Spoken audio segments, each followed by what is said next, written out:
Well, hello there. We're going to do a good painting project today. It's probably something that you've not done before. We're going to be painting a ceiling. I hate painting ceilings, but I have an idea for this project and I want you to check it out. Come on, let's take a look.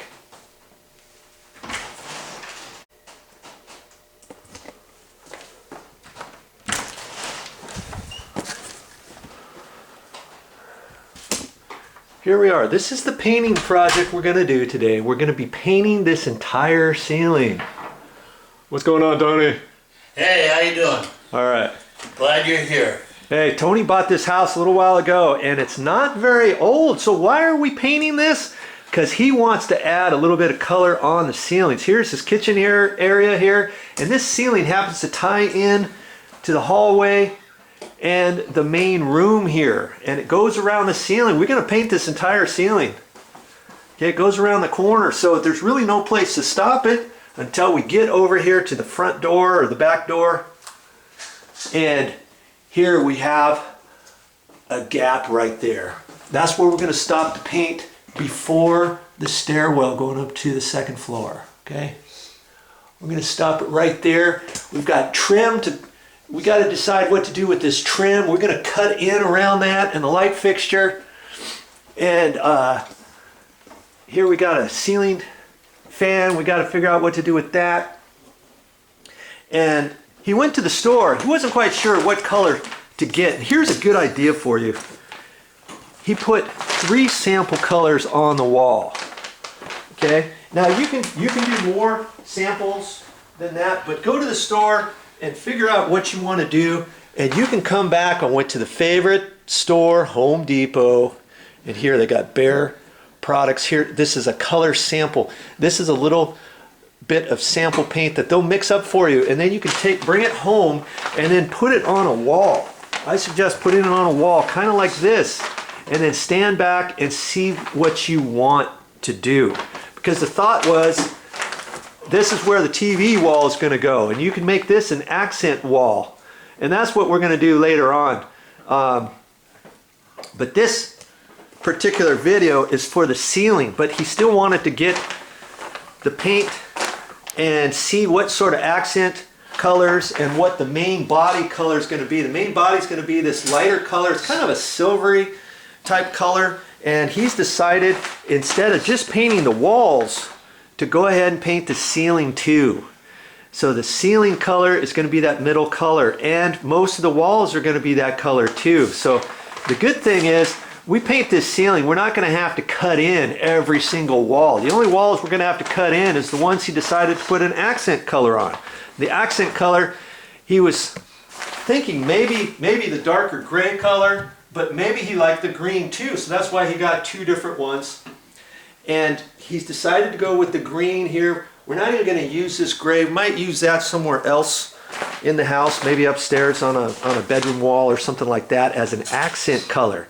That green is going to go on this wall here, and it's going to go right underneath there, the counter there. That little wall there is going to be done with that same thing. So, you know, the only main cut-in that we're going to have for the ceiling is right up here along this one wall where we're going to do the green. Okay, so that's what we're going to do with that. And I was thinking at first, okay, how are we going to do this? Because see, we've got carpet down here, here's a couch here, and we actually moved the TV, and there's all kinds of other stuff that we were able to get out through the front door there to have a nice work area here. Okay, and I was thinking, how are we going to cover this? You could get you know, drop cloths, plastic cloths for drops too, or you know, just paper too, craft paper, and that's what we're going to do. I decided, I had a brain phrase this morning. Okay, how are we going to do this? I was going to use lightweight plastic and then drape it over the entire floor and then paint, but then you're walking around and then you might get paint all over your shoes and start tracking it all over the place. So I'm going to take just this one piece of craft paper, Okay, I'm going to take this and I'm going to slide it right over against the wall at 3-foot area, and I'm going to do the ceiling. And I'm just going to slide that along with my foot, and I'm just going to slide it over and do some more. That's all the craft paper I had, and I could have went to the store and bought a $14 roll, 250 feet long of craft paper. And if I had that, I would have used a little bit more, okay? This is the only piece I had in the car, and this is how I'm going to do it. I can push that right up against the wall, slide it over, and just do the work area above me as I go. Now, how am I going to put that paint on? I suggest putting it on with a roller and a little extension pole. Okay? Don't get up there on a ladder and try to do one little bit at a time, one little bit with just the roller. You know, like this. I've got just a broom handle here. I'm going to put that on like that. And you know what? Tony here, he went to the store and he got himself a whole little thing here, $25 value, and you can get something like this. It's a little starter kit, and you can use something like that. This is 9-inch rollers, and you can do it that way. But you know what? I've decided I'm not going to do it that way.